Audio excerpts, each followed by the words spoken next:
Originating in Japan, the art of cosplay has morphed into one of the biggest industries in Western culture, and it's events like MCM Comic-Con London where its influence is undeniably powerful.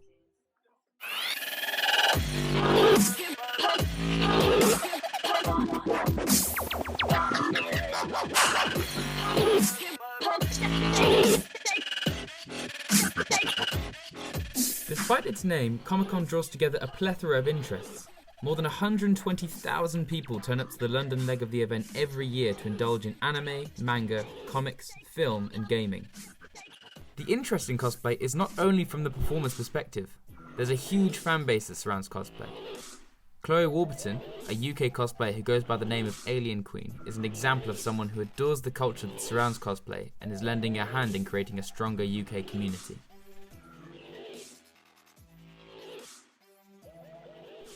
I spoke to Chloe at the Aloft Hotel outside of the expo to get her insight on the changing community.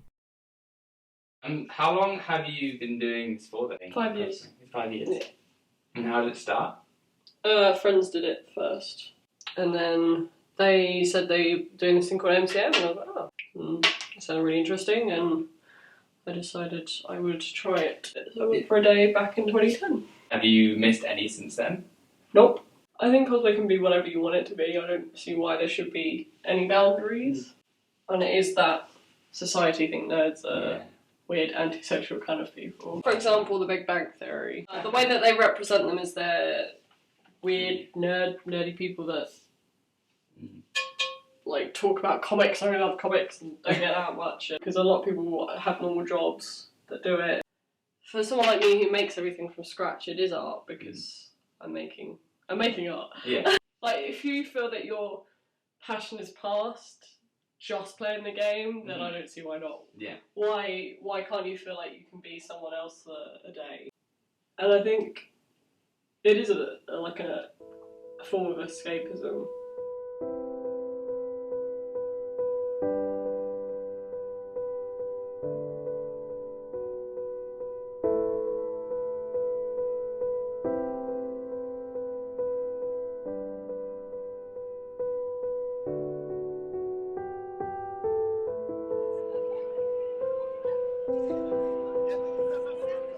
To so many people, this is more than just a hobby, and Chloe makes a good point. Where is the respect for this culture? I spoke to Chloe's partner, Nathan, who partially identifies himself with the gothic culture and has found it harder to be taken seriously. You'll get abuse at work or when you're trying to find a job.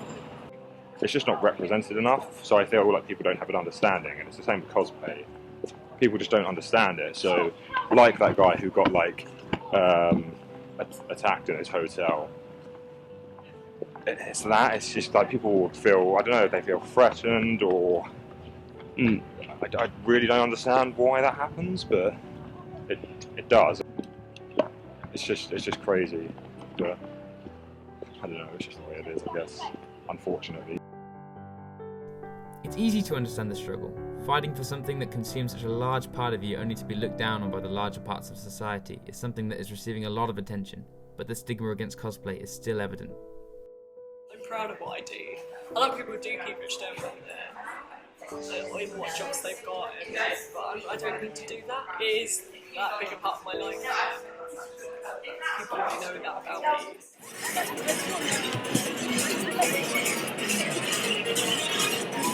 What your gender is, no matter your height, your weight, you can cosplay as anything. There's no definitions, whether you want to go something childish like me or something more promiscuous. So it doesn't matter what you're into, you can just come along and everyone recognises you and it's great.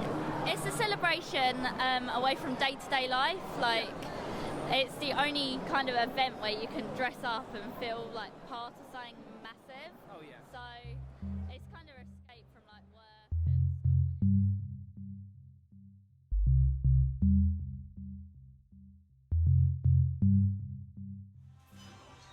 school. Outside of their costumes, every person at the expo is the same.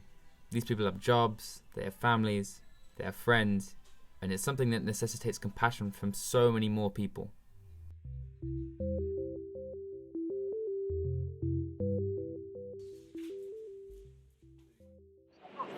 I nearly gave up at one point just because of the way the community was going, but I was like, nah, I do this because I enjoy it, and I like making stuff, so I'm going to stick with it.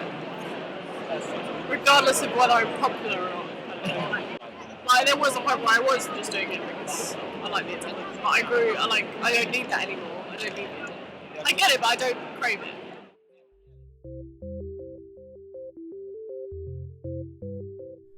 Despite this, attention is still a very large part of it. For people like Chloe, this is a dream she chases in the hope to make this her full-time job. And there are so many people who are achieving this, including steampunk photographer, artist and model Gary Nichols. 4,000 quid as well, that's 12. And the ones down here, they got it looks like a furnace on the back with a chimney, and when he presses a thing on his wrist, a ring of smoke pops out the top. They're really cool. This is a trilogy, so the next book's called Robbie Pertwee Frankenstein, and Frankenstein's monster is an automaton. Much like any other art, networking is a crucial part in cosplay, and it's attaching yourself to a niche market like steampunk that allows you to securely continue doing something you love. The sexualization of cosplay is something that's gained the bulk of media attention. Chloe and many other cosplayers, whilst believing it plays a large role, believe the spirit of cosplay is much more than this. This includes friend and fellow cosplayer Kerry Cooper. You don't have to always just put on a skimpy outfit, but obviously that's your choice. If you want to put on a skimpy outfit, then you know it's up to you. That's the whole joy of cosplay, really. I like having fun. I know a lot of people do see it as an escape because like they have a hard time at home, or they just like the idea of being dressing up as a different character. I do it a lot for the laughs, and for the funny faces. It's a lot of just having fun with your friends and like with other people who share the same passion, really. The guys that I'm friends with now, this is essentially like our meeting up spot.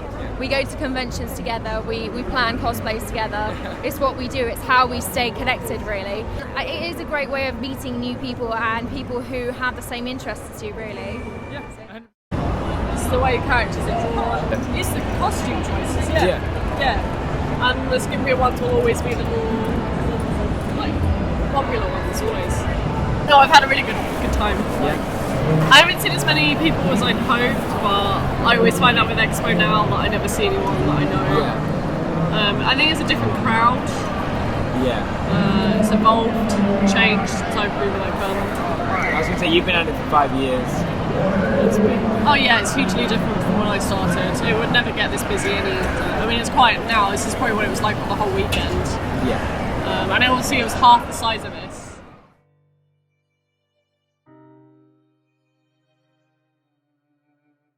If you want to get noticed, you have to deal with... Have you heard of 4chan? Yeah. I get bitched on there. I've had everything from my body shape ripped apart, my style of cosplay, the way I make stuff, who I work with, all of it. That's just like part of it.